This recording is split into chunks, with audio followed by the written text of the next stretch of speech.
call on our next panelists if they can come on the screen.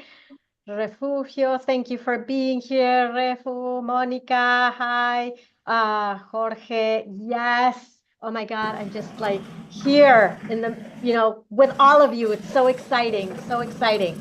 Okay, so here we're going to be talking about how do we own our leadership roles, right? Leadership is so important. We know that Latinos only hold less than 4% of leadership roles in the US, but we're smart. We can do it. We've already heard the numbers, but for some reason we can't.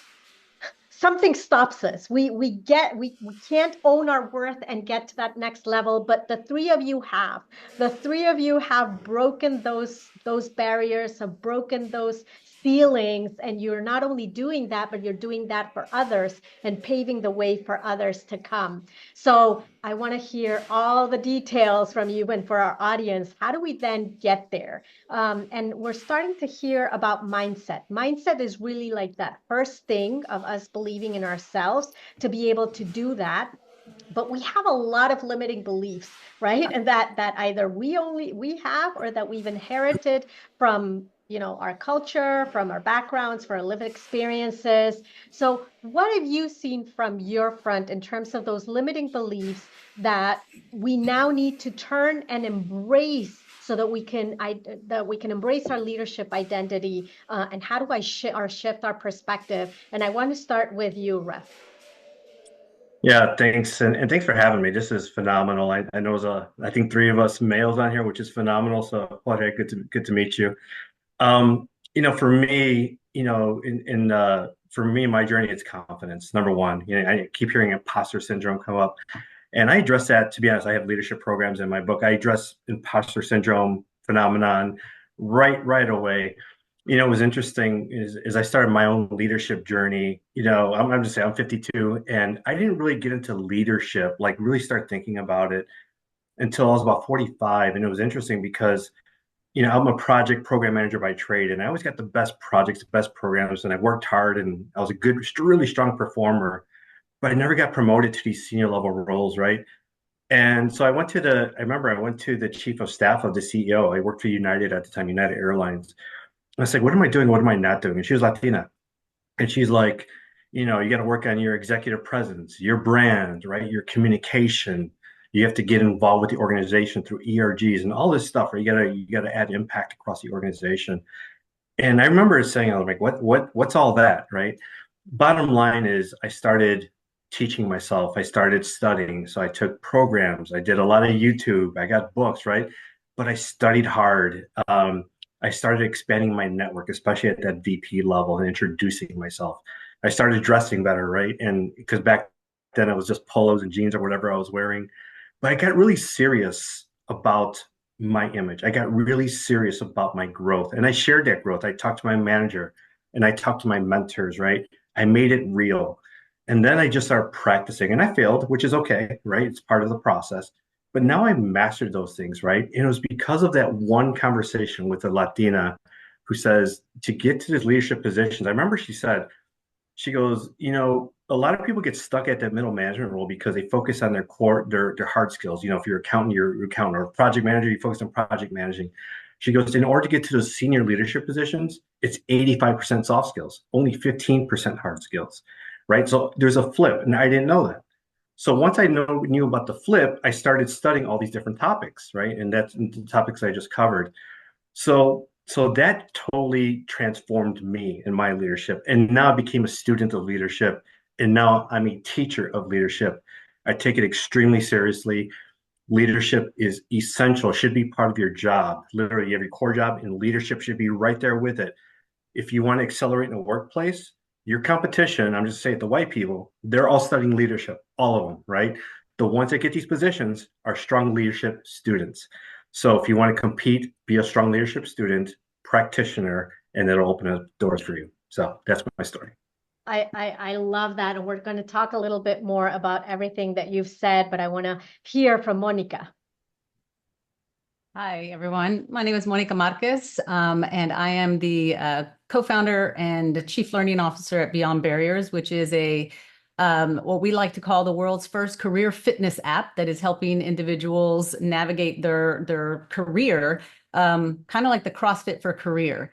And so we're leveraging technology, AI, and everything to help you do that. But that is because for 20, 25 years, my corporate experience, I started off at Goldman Sachs, went to Bank of America, was heading up leadership development for the global banking and markets, then went to Ernst & Young to do similar work in the entire West Coast, and then ended up at Google. And I thought when I was at Google, I would be able to have a lot more impact and help people kind of go further, faster in their career.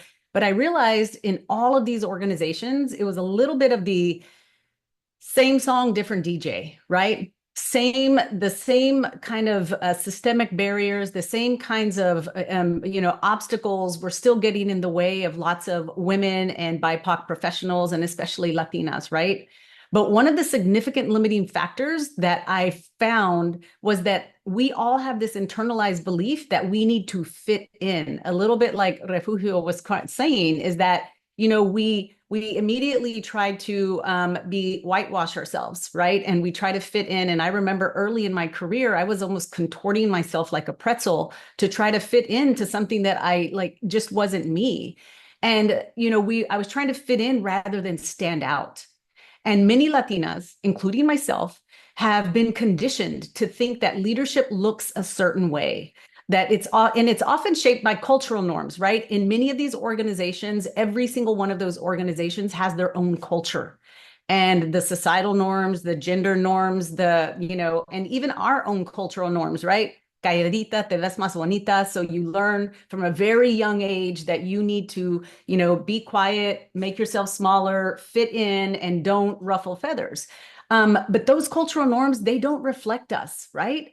The reality is that Latinas are already driving substantial growth, right? According to the latest 2024 US Latino GDP report from the Latino Donor Collaborative from Ana Valdez, who's a good friend, that we are contributing to the economy with an impressive real annualized growth rate of 4.6 compared to just the 1.8 for the rest of the economy, right?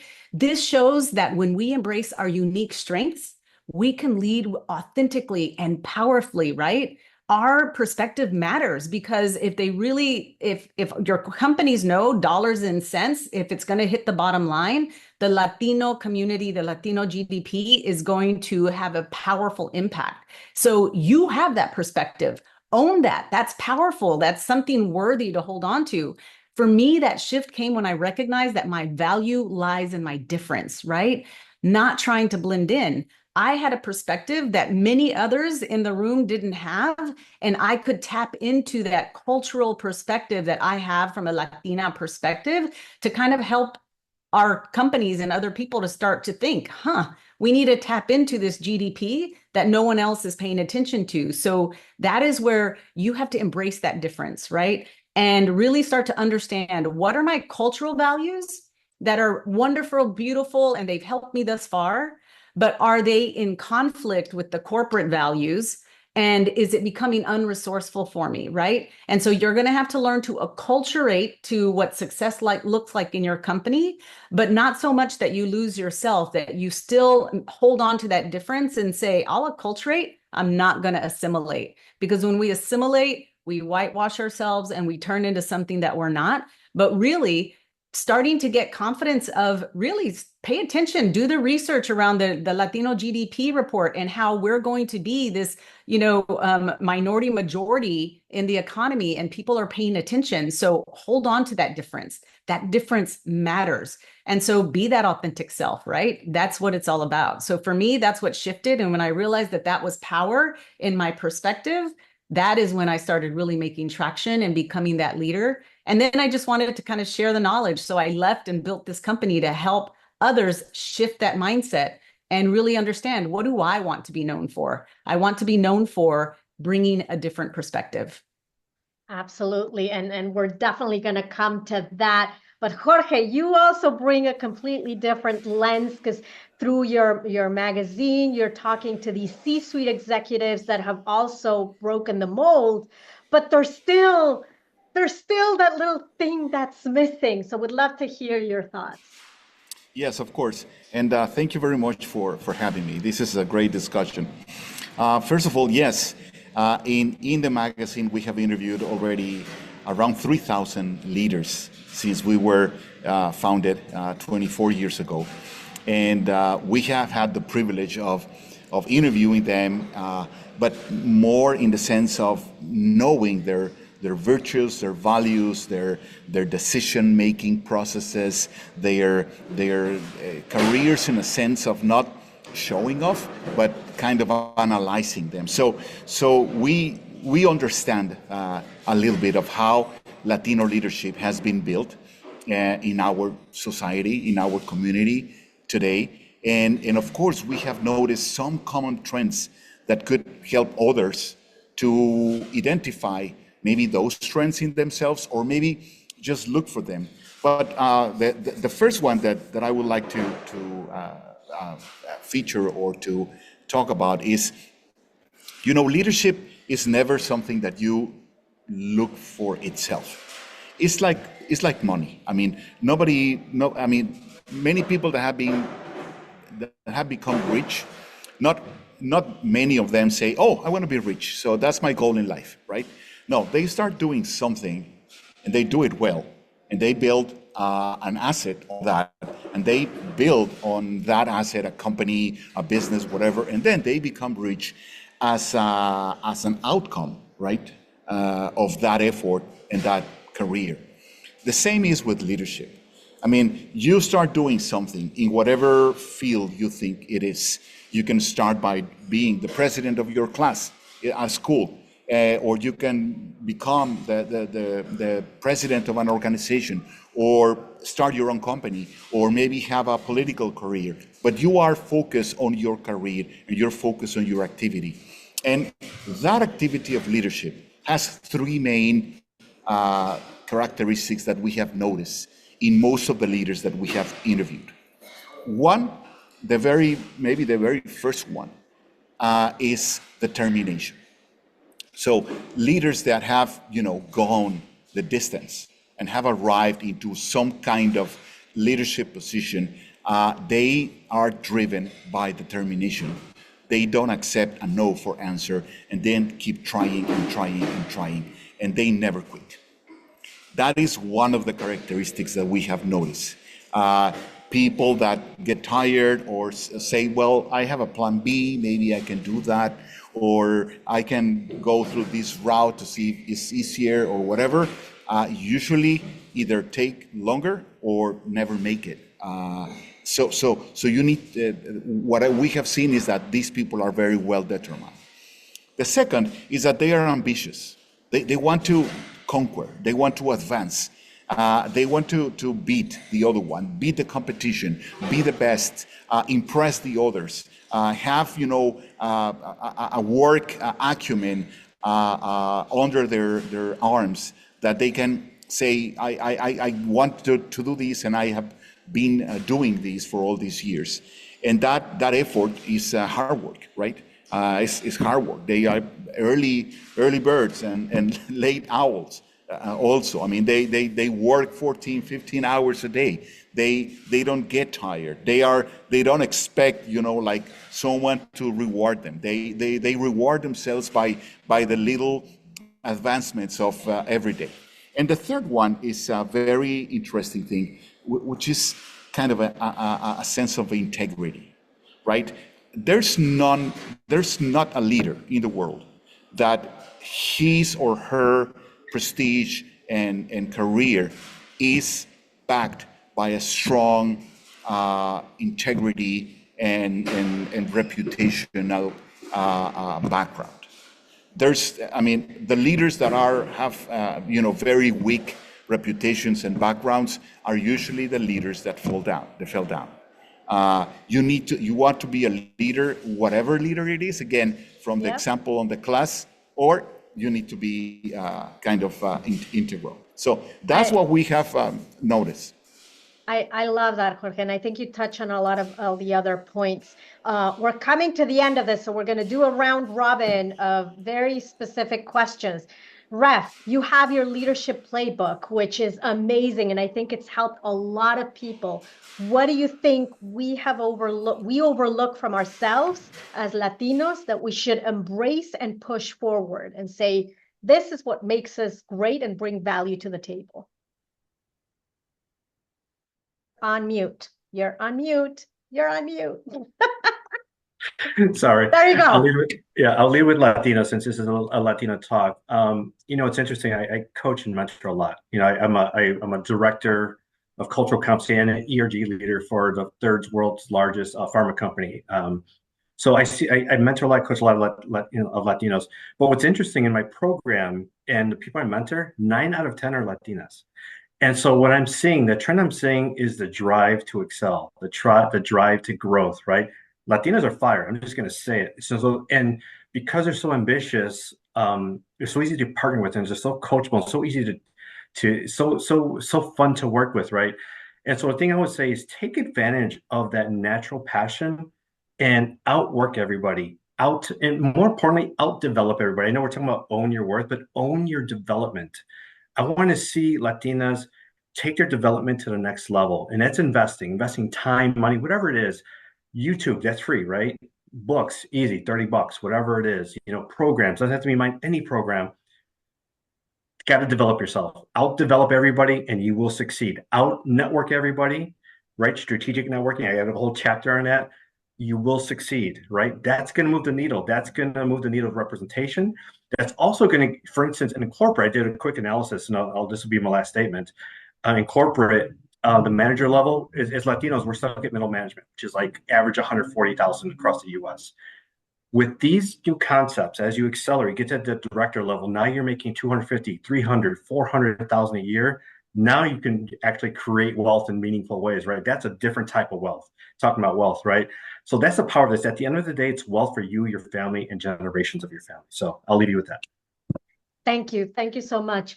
Monica, you talk about acculturation versus assimilation, but sometimes we don't know. We're so in it that we don't realize that we're in it, right? Right. You talk about being 20 years in corporate. I was 20 years in corporate and I didn't get it until 5 years ago. What's the 1 or 2 things that we can do to recognize this so that we can then start shifting? Because until we don't recognize it, we can't move. Yeah, I think it's really important. And the first really key step is self-awareness, right? You have to really start putting pen to paper and gift yourself the time to do that internal, have the internal dialogue with yourself to understand what is your unique value proposition, right? What is your zone of genius? What do you love to do that it comes effortless to you? Because many times our strengths, we undervalue them. We think because, oh, that's super easy, like it just comes to me, it must not be worth anything. We think that hard equals value. Like if this is really hard for me to do, then it must be something valuable. And when we do something really easily, we undervalue it. So really start to realize, what are your strengths? What is your zone of genius? So that you can start to really communicate that to your key stakeholders, to your direct manager. Because what happens to us many, many times is we start to assimilate because we listen to your senior leader, whoever that more than likely is going to be I love to say very lovingly, pale male from Yale, who taps on your shoulder and he says, hey, I think you would be really good at this. We have a tendency to want to be pleasers and say, oh my God, yes, thank you, I'll do this. And so you take this role, you take on this thing where then 5 years down the road, you look up and you're like, why am I here? Why am I doing this role? This isn't what I intended to do. Because we didn't share our story. We didn't say, thank you very much, manager, but my zone of genius is here. These are my strengths. These are the things that I want to do. I appreciate you considering me for this, but if it's going to take me off of that path, then I say no, right? So it's really understanding what is your unique value proposition. So at Beyond Barriers, our program really focuses on the 5 C's. Clarity, what do you want to be known for? Courage, the courage to step into that even when there's uncertainty. Conviction in the power of learning. I can learn it, just in time learn it, even if it's a stretch position. I don't have to check off all 10 boxes. I can get there eventually. So don't say no, say yes, and know that you can learn it. And then the power of commitment in terms of how do I break down this big, hairy, audacious goal and really start focusing on the right thing at the right time so that I can get there. And then lastly, community. Leverage your community. You should never do this alone. We as Latinos and Latinas, we tend to say, I'm going to pick myself up by my bootstraps, do this all alone. No, we're not going to get there. It takes a village. So how do you make sure that you are thinking about who's the person who has the success that I want? And how do I get proximity to them and ask them, how did you get there? What are the do's and don'ts? How can I get there faster? Because I want to learn from you rather than have to go get all these certifications or whatever. What do I really need to know so I don't waste my time? So it's really know your worth, the clarity, the courage, the conviction, and the community. Leverage community to get there. I love that. Thank you so much. Jorge, close us off. What's the final advice? You already gave us 3 powerful, powerful recommendations. What's next? How do we activate? I am getting tired, Ileana, to be in a group of Latinos in which we discuss how to get a seat on the table, how do we ask for more opportunities, how do we ask them to do this and to do that. I think that everything needs to start by us empowering ourselves. And the first thing that we need to do is start with self-confidence. I mean, without self-confidence, it's very difficult to do things. But then we need to figure out that in this country and in this community that we have, we need to own the things. It is capital, it is money, what makes everybody powerful. So the other day I was on a panel on media. How do we change the narrative of Latinos in media? Because we appear always as the bandits, the drug traffickers, the bad police, right? How? Well, we need to, instead of asking the producers to change our roles, we need to be the producers. We need to be the ones making the movies. We need to be the banks, or own the banks at least, to lend more money to our people. So we need to start by that mentality of owning things. And then when we own the things, we will be powerful enough to start moving the needle at the pace and the height that we need to do it, which needs to be faster and higher, because otherwise the future of this country is compromised. And we don't want that. We are the future of this country. Latinos are going to be the majority in a few years from now, and we need to arrive to that position wealthy, powerful, intelligent, well-educated, and be able to bring that country up to what it is, the leader of the free world. Awesome. Thank you. Thank you so much to the 3 of you. So many powerful words on the chat. I know that we're going to be sending a lot of the resources that you've already shared with us, with everybody. And also please connect with Red, with Monica, with Jorge. Thank you so much for sharing your words of wisdom and for everything that you do, so that all of us here can continue to push forward and own our worth. Thank you so much.